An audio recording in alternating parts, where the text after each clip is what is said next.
As a kid, I remember playing shortstop for a team called the Montgomery Red Sox. In one particular game, I remember that there was a ball that was hit sharply. I mean, on the rope, right up the middle. I sprinted toward the ball, launched myself into midair, diving, extending my glove, and the ball was just out of reach, out in the center field. I stood up, dusted off the dust in my uniform. I noticed that I heard a group of people cheering. I looked to my right and I saw that the fans from the other team were standing and cheering. I glanced over to my left and I noticed my coach shaking his head in disappointment. I panned over to our fans and I noticed them sitting quietly, and you can hear a pin drop. At that moment, I felt like I had failed to make the play. Now, there's no one harder on me than me. But at that moment, I felt like, because of their response, a failure. However, on that day, I learned a very valuable lesson that I'd like to share with you. There's going to be some times where when you give 100% and you give it all you got, and yet and still you don't get your outcome, you're going to have to learn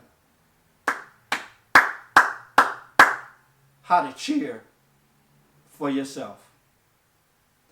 You see, one thing that I learned throughout the future was failure is a result and not a person. You see, you can always change the result. So just learn from it and then be willing to move on. In our first video from the series, The 4 Roles of a Parent, we talked about a parent's role as a teacher. To teach the VARK Model when introducing new skills: visual, auditory, reading, writing, and kinesthetic. In our second video, we talked about a parent's role as a coach, breaking down complex skills into small, simple steps. In today's video, we're going to briefly share with you a parent's role as a cheerleader. Now, if you're going to be your child's biggest fan, there are going to be 3 things that you're going to have to do. Number 1, you're going to have to cheer unsuccessful effort. Number 2, you're going to have to know when it's time to change the cheer. And finally, number 3, you're going to have to continue to cheer. So let's begin with number 1. Cheering unsuccessful effort. When your child goes out and gives 100% and yet still they don't get their outcome, it's going to be important for you to make sure that you cheer unsuccessful effort. For an example, if you see your child grinding and studying for a math test, and yet and still after the math test they discover that they earned a bad grade, you're still going to have to cheer unsuccessful effort. When we respond this way as parents, children are encouraged and they will continue to study until they get the outcome. Number 2, change the cheer. One thing about great cheerleaders is that during the competition, they're on the sidelines, they're enthusiastic, and they're cheering. Maybe they're saying V-I-C-T-O-R-Y. They're cheering for a victory.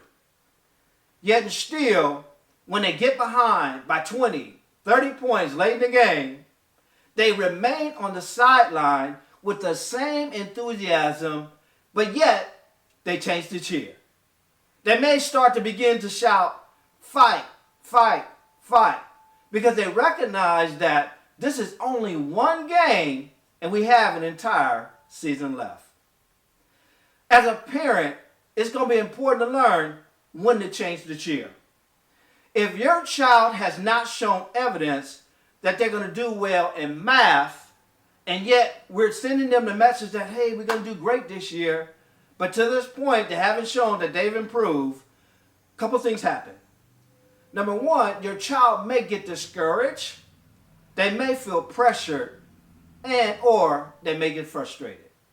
So as parents, it's important to pay attention to the scoreboard, because there's times in your child's life where you have to recognize that I need to change the cheer. Number three, continue to cheer. The more mistakes that children make, the more adults stop cheering. Your child is going to make some mistakes. Your child is even going to make some repeated mistakes. But your responsibility as a parent is to continue to cheer.